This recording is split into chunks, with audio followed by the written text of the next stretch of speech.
UGM secara terang-benderang menyampaikan bahwa kami memang mengeluarkan ijazah atas nama Joko Widodo. Dan ketika dia sudah punya ijazahnya, logika sederhananya secara akal sehat, untuk apa lagi memasukkan? Wujudnya sudah ada. Kecuali kalau memang tidak ada wujudnya. Nah ini yang menurut saya, publik pun pasti sudah sehat akalnya. Pasti secara rasional kita tahu bahwa yang dilakukan Roy Suryo dan kawan-kawan adalah membangun opini publik. Enggak, ini fakta. Dan itu ya terserah saya kan ketika saya berasumsi kan gitu ya. Siapa di belakangnya Roy Suryo dan ya, kalau ini. misalnya bicara soal siapa di belakangnya, banyak potensi orang-orang yang ikut dalam genderang ini. Lagi kalau ini. Kan begitu ya. Maksudnya orang yang sakit hati dengan Jokowi. Mungkin orang yang kalah dalam kontestasi, mungkin orang yang menginginkan kekuasaan, mungkin kan begitu ya. Karena logistiknya harus banyak tuh. Ya jelas. Itu. Dan semua orang yang sudah masuk pada pertarungan perebutan kekuasaan politik negara itu pasti punya logistik yang kuat kan. Itu pasti punya logistik. Meski Anda sekarang sudah tersangka loh. Gini, satu ya, ini sih nggak imbang, nggak apple to apple. Satu, saya lulusan UGM, dia tidak. Satu, saya punya legal standing, dia tidak. Ya, satu, saya punya, insya Allah punya kemampuan mau fotografi, mau komputer grafis dan lain sebagainya. Dan kami udah lihat dia tidak, gitu ya. Dan kemudian 23 Juli itu ijazah itu, kertas itu, konon itu sudah disita oleh kepolisian. Konon, saya bilang konon.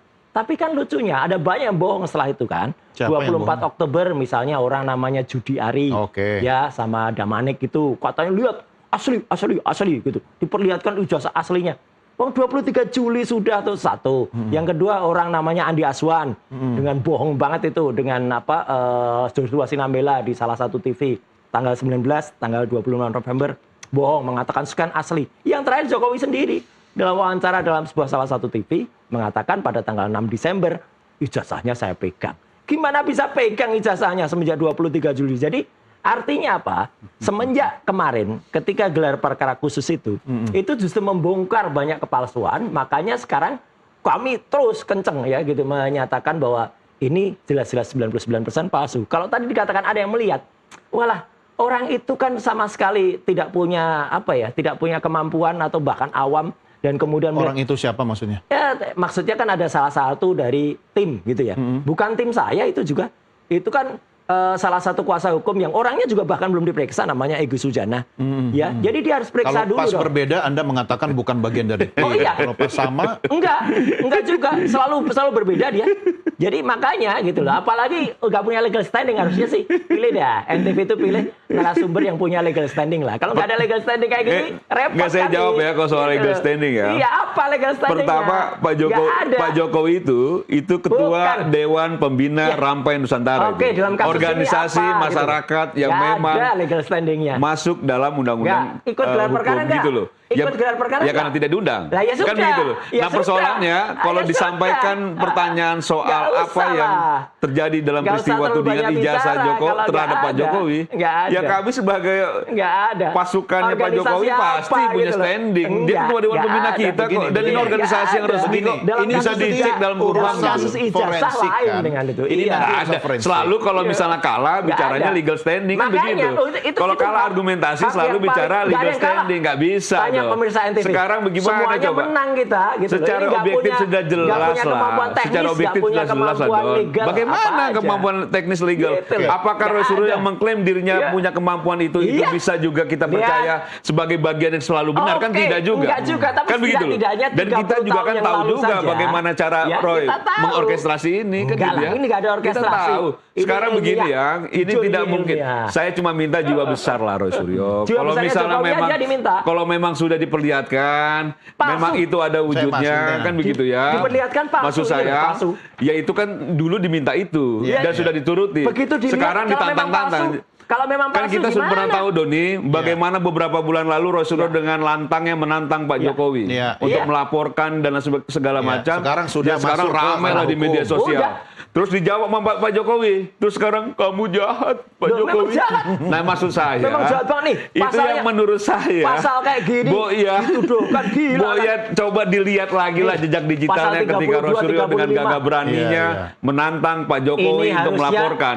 Ketika dilaporkan dan ditemukan ada peluang pasal-pasal lain, dilaporkan juga pasal-pasal lain yang mungkin dulunya berpikir Roy Suryo pasal yang hukumannya mungkin agak rendah. Ketika ditemukan oleh timnya Pak Jokowi, nggak ada juga pasal-pasal ini. Ya nanti dibuktikan dalam proses peradilan. Tapi setidaknya disangkakan kan. Sekarang setidaknya tersangka. Kalau semuanya ngomong juga, penonton juga pusing mau dengerin. Gini gantian. Coba saya berusaha untuk menengahi. Artinya begini. Kalau penontonnya duduknya tengah. Jangan. Ini soal settingan. Tuh kan lupa kan.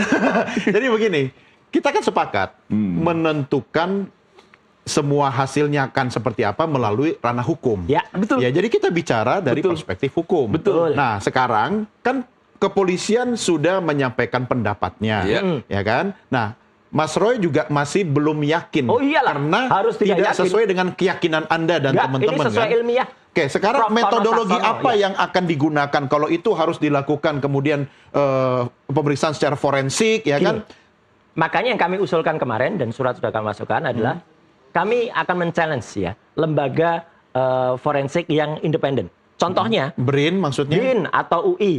Misalnya pada kasus Joshua Huta Barat. Ketika Joshua Huta Barat itu meninggal, ya terbunuh. Waktu itu polisi forensik loh menyatakan itu terjadi tembak-tembakan. Tapi kemudian setelah di-challenge oleh keluarga, oleh Pak Komarudin dan lain sebagainya sebagai kuasa hukum, kan akhirnya terungkap bahwa ternyata tidak tembak-tembakan. Ternyata dibunuh dari jarak dekat ya oleh Sambo dan juga oleh Eliezer. Gitu. Nah, itu kan jelas bahwa yang namanya laboratorium forensik kepolisian itu tidak selamanya juga benar. UGM misalnya, kalau tadi katakan UGM benar, enggak. UGM itu kan orang ngomong, enggak punya data lagi, data-datanya omong-omong. Lisa, alumni UGM yang ngomong. Oh iya, sebuah mesin kebanggaan UGM, mesin AI terbaru yang dibuat oleh otak-otak pintar dari UGM, Lean Intelligent Service Assistant, yang harusnya diresmikan Bu Ova kemarin tanggal 19 Desember pada saat Dies UGM ke-76.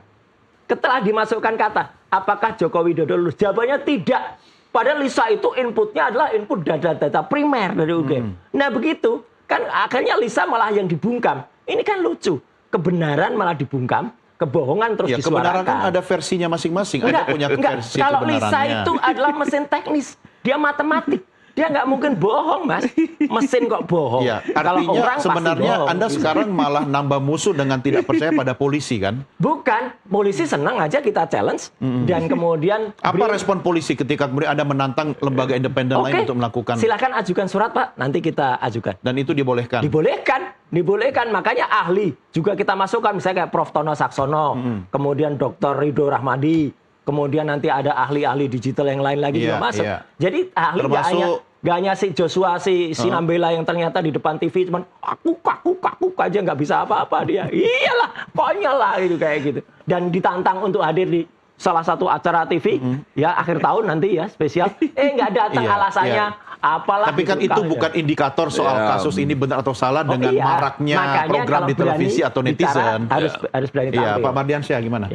Ya kan begini ya, ketika Roy Suryo dan kawan-kawan diperiksa sebagai status tersangka beberapa waktu lalu, publik ramai, apakah ditahan atau tidak ditahan. Akhirnya tidak ditahan. Roy Suryo keluar dan kawan-kawan menyatakan dengan memuji begitu profesionalnya polisi. Karena tidak ditahan. Tidak ditahan. Lalu polisi juga dipuji profesionalnya karena mengakomodir soal permintaan mendatangkan saksi dan ahli yang meringankan. Tapi ketika memang dalam satu sisi dia melihat bahwa harus ada lagi membangun opini lain, lalu mengajukan uji forensik yang sebenarnya polisi itu sudah melakukan uji forensik. Di luar sidang, di luar pengadilan kan boleh-boleh saja setiap orang membangun tapi opini. Tapi ketika mengeluarkan statement, percaya pada kepolisian, profesional, ini kan akhirnya dia meragukan kembali apa yang sudah dilakukan oleh kepolisian. Makanya memang akhirnya semua yang disampaikan oleh Roy Suryo dan kawan-kawan gitu, itu selalu memang agak gesernya tuh agak cepat juga tuh. Jadi kalau kepentingannya agak ke kiri, ntar ke kanan gitu ya. Tergantung kepentingan dan arah angin. Taruhlah misalnya jadi kalau nggak menguntungkan pasti dia bicara. Taruhlah dan polisi pun setuju misalnya dilakukan uji forensik melalui lembaga independen. Kemudian dilakukan oleh BRIN atau misalnya lembaga forensik dari Universitas Indonesia misalnya. Komentar Anda? Kan begini ya. Sejak awal kami sangat percaya dan yakin kepada kinerjanya kepolisian. Termasuk dengan yang diperlihatkan dalam proses menangani Roy Suryo dan kawan-kawan. Saya tidak pernah juga gitu ya menekan-nekan kepolisian untuk menahan Roy Suryo, tanya Roy Suryo. Saya bahkan ada legal standing. Iya, saya tidak juga tuh merasa bahwa penting untuk ditahan karena yang penting itu adalah mereka jadi tersangka. Nah, ketika jadi tersangka, penahanan tidak menggugurkan juga status tersangkanya. Nah, kalau kita sepakat memang itu proses peradilan, saran saya nih buat Roy Suryo dan kawan-kawan ini saran ya. Ya harusnya memang apa yang dilakukan itu, energinya itu memang difokuskan dalam proses peradilan. Bukan dalam narasi-narasi gitu, di luar proses peradilan, yang memang itu akhirnya setelah tidak punya kekuatan hukum, itu hanya mengundang polemik yang memang itu yang dituju tuh. Memang mungkin itu tujuannya? Itu tujuannya gitu loh. Jadi saya pernah bicara itu di beberapa tempat ya, bahwa ini Roy Suryo ini udah seperti menteri propagandanya zaman Nazi tuh. Jacob Goebbels. Cuma itu aja. Enggak kayak Jacob Goebbels. Jadi saya saya ingat lagi tuh. Ya? 7-8 kali ngomongnya sama. Ini saya sudah lama nggak bicara ini nih. Jacob Goebbels. Iya, Goebbels. Jadi kebohongan yang diulang-ulang itu bisa menjadi suatu kebenaran. Referensinya gitu ya. itu aja. Nah, itu yang menurut saya sepertinya setelah sampai di ujung ini saya ingat lagi tuh. Ya, itu kudet kan. Jadi saya bicara berapa bulan lalu soal Jacob Goebbels. Pas sampai sini, oh ternyata memang itu kurang update Mas Doni.